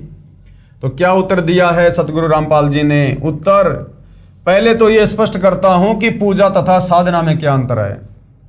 पूजा और साधना में क्या अंतर है? जो ये कहा गया है ना कि पूर्ण मोक्ष प्राप्ति के लिए आपने ब्रह्मा विष्णु महेश की भी साधना करनी पड़ेगी, ब्रह्म की साधना भी करनी पड़ेगी, दुर्गा की साधना भी करनी पड़ेगी, और अक्षर पुरुष की साधना भी करनी पड़ेगी। तो गुरुदेव भगवान कह रहे हैं कि मैंने पूजा के लिए नहीं कहा, मैंने साधना के लिए कहा है। साधना और पूजा में रात और दिन का अंतर है। पूजा तो हमने परम अक्षर ब्रह्म कबीर देव की करनी है अपना इष्ट मानकर, परंतु जब तक हम यहाँ इस काल के लोक में फंसे हुए हैं, हमारे ऊपर इन सभी का ऋण चढ़ा हुआ है। इनका ऋण उतारने के लिए इनके मंत्रों का जाप करना पड़ेगा, और उन मंत्रों के जाप करने को साधना कहते हैं। साधना मजदूरी, ना कि पूजा। पहले तो ये स्पष्ट करता हूं कि पूजा तथा साधना में क्या अंतर है। प्राप्य वस्तु की चाह पूजा कही जाती है, यानी जिस वस्तु को हमने प्राप्त करना है, जिस वस्तु की हमें चाहत है, उसको पूजा कहा जाता है, तथा उसको प्राप्त करने के प्रयत्न को साधना कहते हैं। हमें जो वस्तु प्राप्त करनी होती है वो हमारी पूजा है, और उसको प्राप्त करने के लिए हम जो प्रयत्न करेंगे उसको कहते हैं साधना, मजदूरी। जैसे किसी प्यासे व्यक्ति ने जल पीना है, अब वो जल उसका इष्ट है, उसे जल की चाहत है, जल उसकी पूजा है, जल उसका पूज्य है, लेकिन जमीन से जल बाहर निकालने के लिए जो मेहनत करनी पड़ेगी, जो प्रयत्न करना पड़ेगा, उसको साधना कहते हैं। जैसे हैंडपंप से यदि हमने जल निकालना है तो हैंडपंप में बोकी मारनी पड़ेगी, पाइप को ऊपर नीचे करना पड़ेगा, वो साधना होती है, ना कि पूजा। इसी प्रकार हमने परम अक्षर ब्रह्म को प्राप्त करना है, तो परम अक्षर ब्रह्म हमारा पूज्य देव है, हमने पूजा करनी है परम अक्षर ब्रह्म की।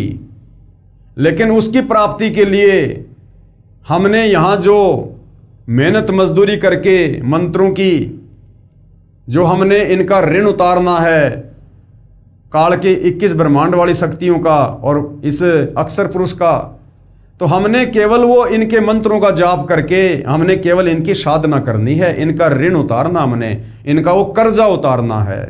और जब इनका कर्जा उतर जाएगा तो ये हमें मुक्त कर देंगे, और फिर हमें वो वस्तु प्राप्त हो जाएगी जिसके लिए हम प्रयत्न कर रहे थे। जो प्राप्य वस्तु है उसकी चाह पूजा कही जाती है, तथा उसको प्राप्त करने के प्रयत्न को साधना कहते हैं। उदाहरण, जैसे हमें जल प्राप्त करना है, ये हमारा प्राप्य है, हमें जल की चाह है।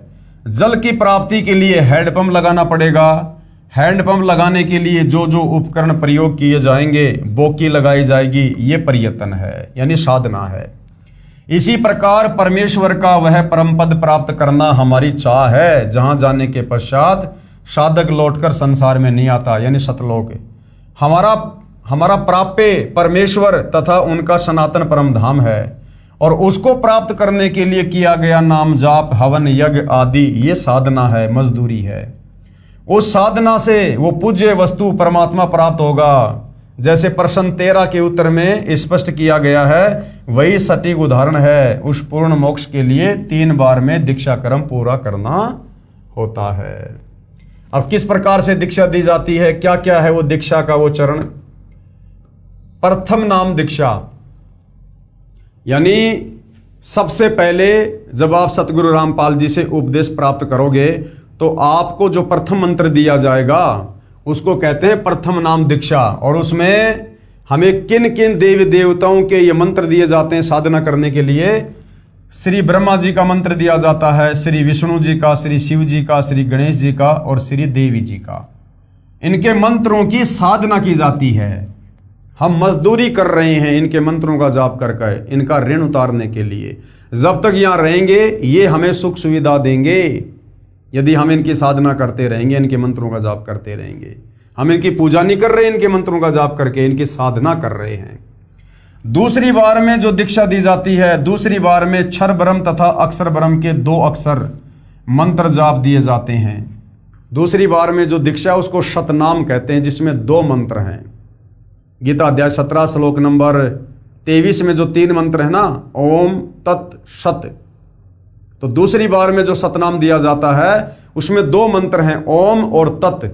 ये जो तत् है ये परम अक्षर ब्रह्म का है, जिसके 7 संग ब्रह्मांड हैं, परंतु ये सांकेतिक है। वो मंत्र क्या है वो सतगुरु रामपाल जी बताते हैं।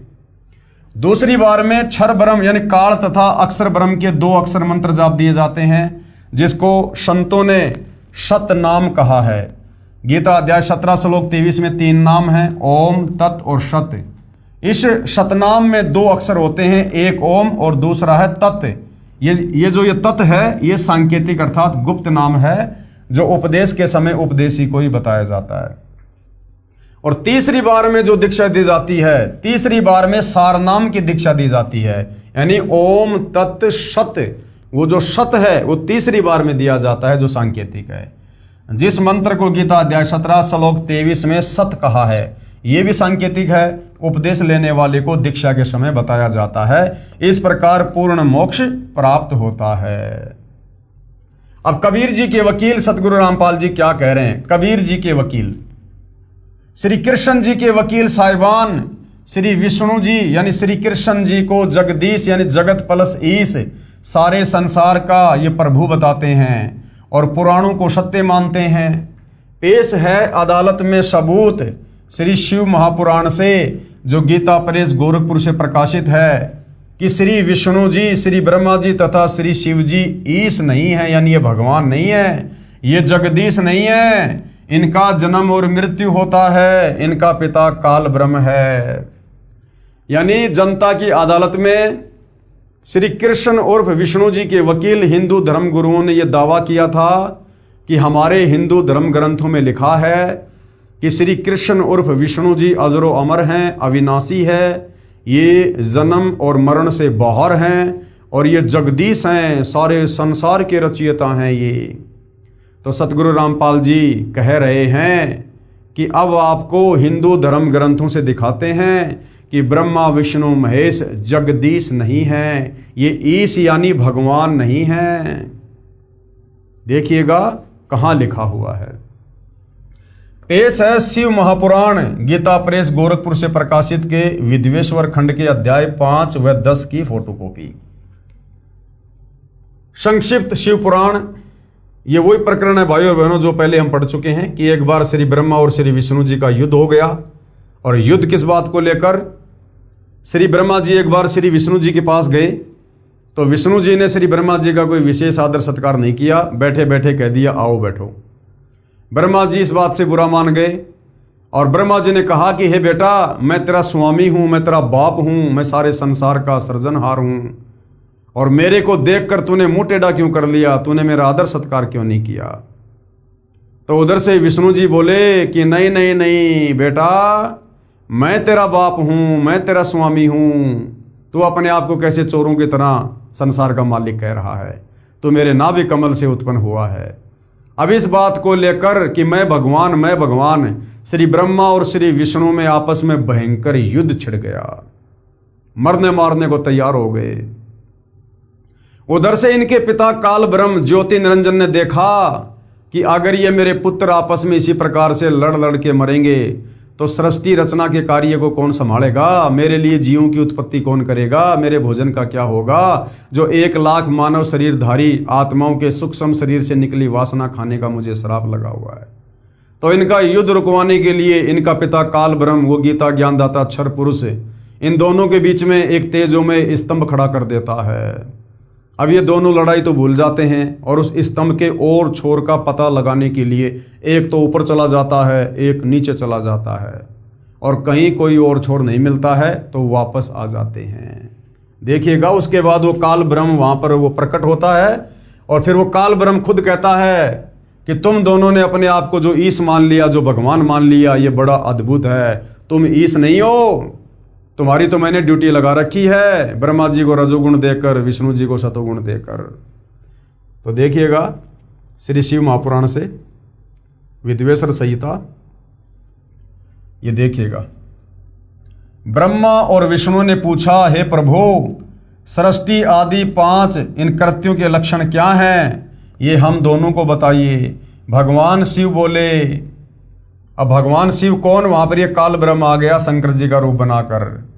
मेरे कर्तव्यों को समझना अत्यंत गहन है, तथापि मैं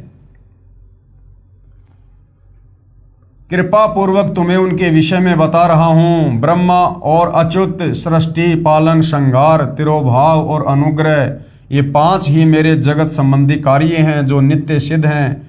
संसार की रचना का जो आरंभ है उसी को सर्ग या सृष्टि कहते हैं। पुत्रों, शिव रूप में वो काल ब्रह्म क्या कह रहा है वहां प्रकट होकर ब्रह्मा और विष्णु को कि पुत्रों, यानी ये ब्रह्मा विष्णु महेश इस काल के पुत्र हैं। पुत्रों, तुम दोनों ने तपस्या करके प्रसन्न हुए मुझ परमेश्वर से सृष्टि और स्थिति नामक 2 ये कृत्य प्राप्त किए हैं। यानी ब्रह्मा जी को रजोगुण मिला है और विष्णु जी को शतोगुण।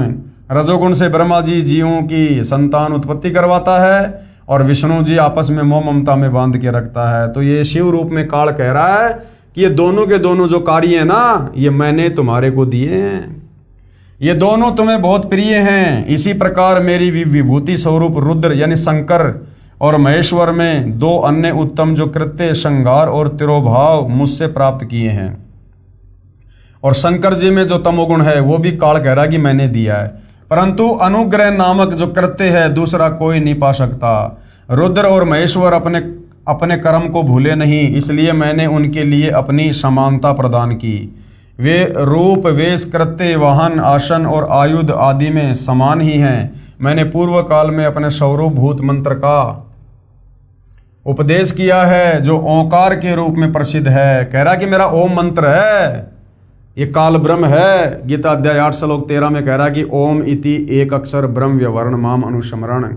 तो यहाँ पर ये क्या कह रहा है, जो ओंकार यानी ओम नाम, ओम रूप में प्रसिद्ध है, वह महामंगलकारी मंत्र है। सबसे पहले मेरे मुख से ओंकार ओम प्रकट हुआ जो मेरे स्वरूप का बोध कराने वाला है। यानी ओम कहो चाहे काल कहो एक ही बात है। ओंकार वाचक है और मैं वाच्य हूँ। यानी ओंकार तो है मंत्र और मैं हूँ उस मंत्र की प्राप्ति वाला वो भगवान है। ये मंत्र मेरा स्वरूप ही है। प्रतिदिन ओंकार का निरंतर सुमरण करने से मेरा ही सदा सुमरण होगा। यानी ओम नाम का जाप करने से काल ब्रह्म का सुमरण होगा। मेरे उत्तरवर्ती मुख से अकार का, पश्चिम मुख से उकार का, दक्षिण मुख से मकार का, पूर्ववर्ती मुख से बिंदु का तथा मध्यवर्ती मुख से नाद का प्रकट हुआ। इस प्रकार 5 अवयवों से युक्त ओंकार का विस्तार हुआ है। इन सभी अवयवों से एकीभूत होकर वह प्रणव ओम नामक एक अक्षर हो गया। यानी ओम नाम इस काल का है। पेश है और प्रमाण शिव महापुराण श्री वेंकटेश्वर प्रेस मुंबई से प्रकाशित, जिसमें संस्कृत यानी मूल पाठ भी लिखा है, साथ में हिंदी अनुवाद भी किया है कि विद्वेश्वर संहिता खंड के अध्याय 5 और 10 की फोटोकॉपी। ये हमने पहले भी पढ़ा था, अब फिर से हम इसको पढ़ेंगे, देखिएगा। हे योगेंद्र, मैं उस लिंगा विभर्विका लक्षण सुनना चाहता हूँ। नंदिकेश्वर बोले, हे वत्स सुनो, मैं तुम्हारी प्रीति से कहता हूँ।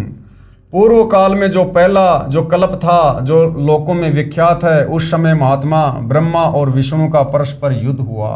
यानी वही प्रकरण है कि एक समय ब्रह्मा और विष्णु जी का युद्ध हो गया और वो दोनों आपस में लड़ने झगड़ने लग गए। बीच में ये काल ब्रह्म एक तेजोमय स्तंभ खड़ा कर देता है जिसका कहीं कोई और छोर नहीं मिला। दोनों ने लड़ाई झगड़ा करना बंद कर दिया और उसी समय इस काल ब्रह्म ने उस तेजोमय स्तंभ को अपने लिंग रूप में यानी अपने उस प्राइवेट पार्ट में अपने गुप्तांग के रूप में चेंज कर दिया और खुद वहां पर ये श्री शंकर जी का रूप बनाकर आ गया। और उसके बाद कहा कि जो इस लिंग की पूजा करेगा ऐसा हो जाएगा, वैसा हो जाएगा, तुम्हारे सारे कार्य पूरे हो जाएंगे। और तुम दोनों ने अपने आप को जो ईश मान लिया, क्योंकि दोनों ब्रह्मा विष्णु इसी बात को लेकर लड़ रहे थे, झगड़ रहे थे कि मैं तेरा बाप, मैं तेरा बाप, मैं जगत का पिता, मैं जगत का पिता। तो ये शिव रूप में काल कह रहा है कि तुमने अपने आप को जो ईश मान लिया, जो भगवान मान लिया, ये बड़ा अद्भुत हुआ। तुम दोनों ईश नहीं हो। उसी बात का यहाँ पर ये प्रमाण है। उस समय महात्मा ब्रह्मा और विष्णु का परस्पर युद्ध हुआ। अब इनको महात्मा कहा जा रहा है। अब भाई और बहनों, महात्माओं के लक्षण होते हैं क्या? लड़ाई झगड़ा करना, उनके मान दूर करने को, यानी उनको जो अहंकार हो गया था कि मैं भगवान, मैं भगवान, उनके उस अहंकार को दूर करने के लिए उनके बीच में उन निष्कल परमात्मा ने स्तंभ रूप अपना स्वरूप दिखाया। तब जगत के हित की इच्छा से निर्गुण शिव ने उस तेजोमय स्तंभ से अपने लिंग का रूप दिखाया। उसी दिन से लोकों में वह निष्कल शिव जी का लिंग विख्यात हुआ और सगुण रूप में बेर रूप की कल्पना की गई। देवताओं की वह बेर पूजा इच्छानुसार भोगों को देने वाली है, परंतु शिव का लिंग बेर भोग और मोक्ष दोनों का देने वाला है। यानी ये सारा का सारा वही वर्णन है जो पहले हम जी इसी पवित्र पुस्तक में देख चुके हैं, हम उसको पढ़ चुके हैं। तो कहने का मतलब है, जनता की अदालत में जो सवाल जनता ने किया था, क्या ब्रह्मा विष्णु महेश ये परमात्मा नहीं है, ये ईश नहीं है, तो सतगुरु रामपाल जी ने श्री शिव महापुराण के विद्वेश्वर संहिता से ये क्लियर करके दिखा दिया है कि ये दोनों ईश नहीं है, ये भगवान नहीं है। श्री कृष्ण जी के वकील, अब जनता की अदालत में श्री कृष्ण जी के वकील क्या कह रहे हैं, हम चारों वेदों ऋग्वेद, यजुर्वेद, सामवेद तथा अर्थर्वेद, श्रीमद् भगवत गीता, 18 पुराणों, महाभारत ग्रंथ तथा श्रीमद् भगवत सुधा सागर को सत्य शास्त्र मानते हैं। इन्हीं सदग्रंथों को आधार मानकर ज्ञान बताते हैं तथा साधना बताते हैं। श्री कृष्ण उर्फ श्री विष्णु, श्री शिव जी, श्री देवी दुर्गा की पूजा करने को कहते हैं, श्राद्ध करना बताते हैं, देव पूजा करते हैं तथा करवाते हैं। तो कबीर जी के वकील सतगुरु रामपाल जी क्या कह रहे हैं? कबीर जी के वकील दास अदालत को बताना चाहता है कि श्रीमद् भगवत गीता अध्याय 16 श्लोक 23-24 में क्या कहा है। अध्याय 16 श्लोक 23 में क्या कहा गया है, जो पुरुष यानी जो व्यक्ति यानी साधक शास्त्र विधि को त्याग कर, यानी जो गीता और वेदों में लिखा हुआ है उसके विपरीत भक्ति करके शास्त्र विधि को त्याग कर अपनी इच्छा से मनमाना आचरण करता है, जो शास्त्रों में वर्णित साधना नहीं, वह साधना शास्त्र विधि त्याग कर स्वेच्छा से आचरण करना कहा है, वह न तो सिद्धि को प्राप्त होता है और न ही परम गति को और न सुख को प्राप्त होता है। तो ये श्री कृष्ण जी के वकील जितने भी हिंदू धर्म गुरु हैं जो हवाला देते हैं हिंदू धर्म ग्रंथों का और साधना कर रहे हैं मनमुखी मनमाना आचरण शास्त्रों के विरुद्ध, जो गीता अध्याय 16 श्लोक 23 के अनुसार बिल्कुल मनमाना आचरण है। सबूत के लिए पढ़िए गीता अध्याय 16 श्लोक 23 की फोटोकॉपी। गीता अध्याय 16 श्लोक 23 में क्या कहा गया है, ये शास्त्र विधिम उत्सृजे वर्तते काम कराता न स सिद्धिम आपनवंती न सुखम न पराम गतिम। यानी जो पुरुष, जो साधक, जो भगत शास्त्र विधि को त्याग कर, यानी गीता और वेदों में जो मंत्र हैं, जो भक्ति साधना है, उसको छोड़कर मनमुखी रूप से जो भक्ति साधना करते हैं, जो मंत्रों का जाप करते हैं, जो पुरुष शास्त्र विधि को त्याग कर अपनी इच्छा से मनमाना आचरण करता है, वह न सिद्धि को प्राप्त होता है, यानी उसकी भक्ति सिद्ध नहीं होती, सफल नहीं होती, न वो परम गति को यानी मोक्ष नहीं मिलता और न कोई सुख को प्राप्त होता है, यानी जो भाग्य में वही मिलेगा, भाग्य से अधिक उसको प्राप्त नहीं हो सकता।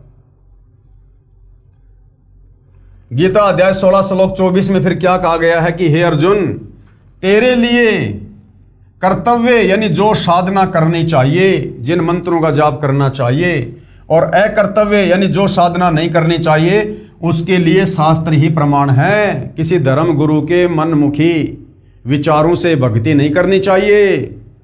हमारे शास्त्रों में क्या लिखा है, गीता और वेदों में क्या लिखा है भक्ति और भगवान को लेकर, साधना को लेकर, हमने वो साधना उस विधि से करनी चाहिए।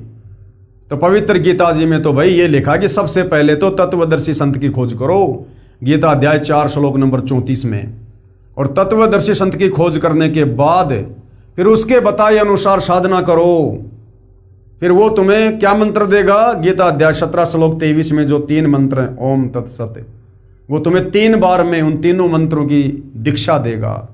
तुम्हें धार्मिक अनुष्ठान बताएगा, तुम्हें यह बताएगा कि तुम्हारा इष्ट कौन है, पूज्य देव कौन है, तुम्हें भक्ति की मर्यादा बताएगा, नियम बताएगा। तो उस तत्वदर्शी संत के बताए अनुसार भक्ति साधना करने से परम शांति मिलेगी, पूर्ण मुक्ति मिलेगी। अन्यथा यह मनमाना आचरण करने से कुछ नहीं होगा सिवाय काल का कष्ट भोगने के। ऐसा जानकर तू शास्त्र विधि से नियत कर्म कर, यानी शास्त्रों में जो नहीं लिखा है वो ना कर, जो शास्त्रों में वर्णित है वही साधना कर। पढ़िए प्रमाण के लिए गीता अध्याय 16 श्लोक 24 की फोटोकॉपी। ये देखिएगा भाई और बहनों, ये श्लोक आप जियों के सामने है। तस्मात् शास्त्रम प्रमाणम ते कार्य व्यस्तितो ज्ञात्वा शास्त्र विधि नोक्तम कर्म कर्तुम इह अहर्षि। इससे तेरे लिए इस कर्तव्य और अकर्तव्य की व्यवस्था में शास्त्र ही प्रमाण है। यानी कौन से भक्ति कर्म करने चाहिए और कौन से भक्ति कर्म नहीं करने चाहिए अर्जुन, इसके लिए शास्त्र ही प्रमाण है। किसी धर्म गुरु की मनमुखी बातों के हिसाब से भक्ति मत करना। ये जो राधे राधे श्याम मिला दे, हरे राम हरे कृष्णा, ओम नमः भागवते वासुदेवाय नमः और दुनिया भर के लाखों करोड़ों नाम जाप देते हैं, ये सब मनमुखी हैं। जो भक्ति की असली विधि है वो गीता जी में बताई गई है, जो अब सतगुरु रामपाल जी ने निकाल कर दे दी है। यानी कहने का मतलब है, वर्तमान में यदि किसी को काल के 21 ब्रह्मांड से जन्म मरण के रोग से लग 84 योनि की पीड़ाओं से बाहर निकलना है तो सतगुरु रामपाल जी की शरण में आकर उनको अपना गुरु बनाकर उनके बताए अनुसार साधना अंतिम श्वास तक मर्यादा में रहकर करने से ही पीछा छूटेगा। दूसरा कोई ऑप्शन, कोई तरीका नहीं है। गीता वेदों व पुराणों में भी पितर व भूत पूजा मोक्षदायक नहीं बताई। अब क्या कहा गया है, गीता 4 वेदों और 18 पुराणों में ये जो पितर पूजा है, हमसे जो श्राद्ध निकलवाए जा रहे हैं, जो ये पितरों की पूजा करवाई जा रही है, भूत पूजा मोक्षदायक नहीं बताई है।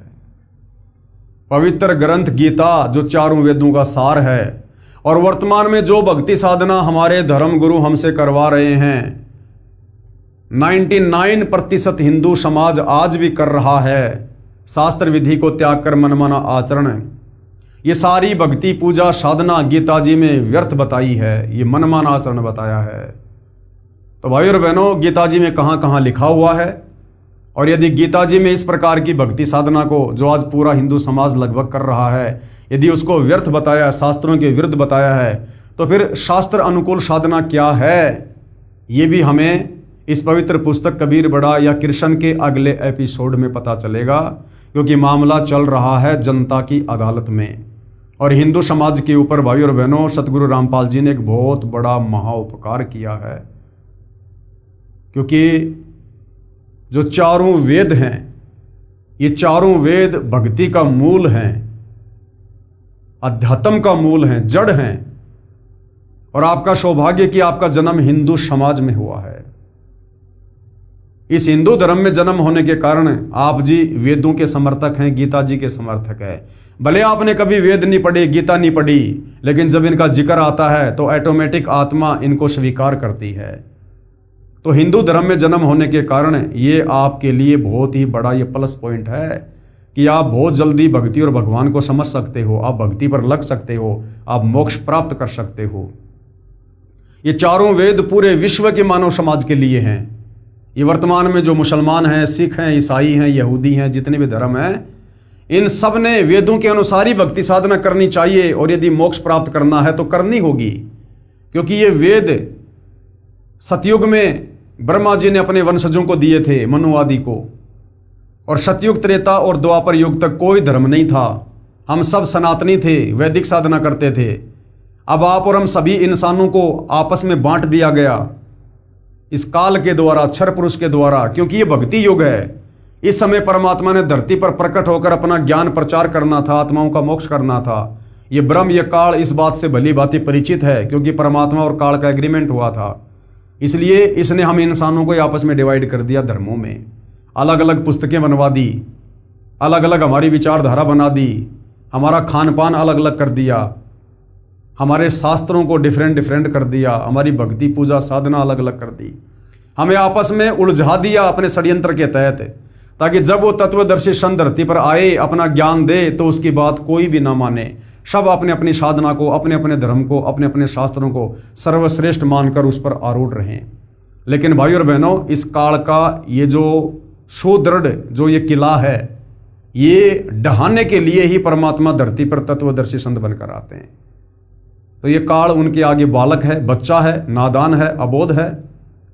और ये इतना सारा सब कुछ जो ज्ञान दिया जा रहा है, ये भाई और बहनों आप और हम जीवों की बुद्धि को विकसित करने के लिए दिया जा रहा है। अन्यथा परमेश्वर रामपाल जी के लिए किसी का भी मोक्ष करना कोई बड़ी बात नहीं है। तुम कर दो पल में पार हो जा रजा तेरी। वो परमात्मा 1 सेकंड में चाहे तो सर्व पृथ्वी के प्राणियों को सतलोक लेकर जा सकता है, परंतु उस परमेश्वर के कुछ नियम हैं, कुछ उसूल हैं, कुछ विधान है जो इस काल के 21 ब्रह्मांड बनाकर परमेश्वर ने वो नियम बनाए हैं, तो परमेश्वर अपने द्वारा बनाए नियम नहीं तोड़ता है। इसलिए आप और हमें ज्ञान समझाकर लेकर जाना चाहता है। इसलिए सतगुरु रामपाल जी आज इतना प्रयास कर रहे हैं, इतना संघर्ष कर रहे हैं, और उनके संघर्ष की सफलता इसी में है कि हम उनके ज्ञान को समझकर उनकी शरण में आकर अपनी आत्मा का कल्याण करवाएं, क्योंकि मनुष्य जन्म केवल आत्मा के कल्याण के लिए मिलता है, और तत्वदर्शी संत हम आत्माओं के कल्याण के लिए ही आते हैं, प्रकट होते हैं।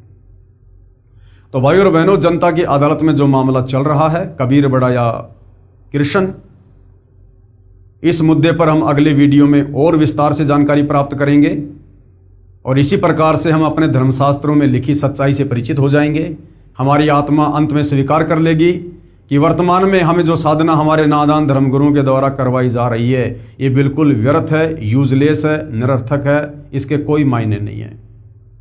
और जो साधना सतगुरु रामपाल जी हमें बता रहे हैं, यही वो उत्तम साधना है जिससे हमारी आत्मा का कल्याण होगा। तो भाइयों और बहनों, आज के वीडियो में केवल इतना ही। परमेश्वर हम सबको आज्ञा दे, सद्बुद्धि दें, हमारा मार्गदर्शन करें, भ्रम ने भटकने से बचाएं। बंदी छोड़ सतगुरु रामपाल जी परमेश्वर जी की जय हो।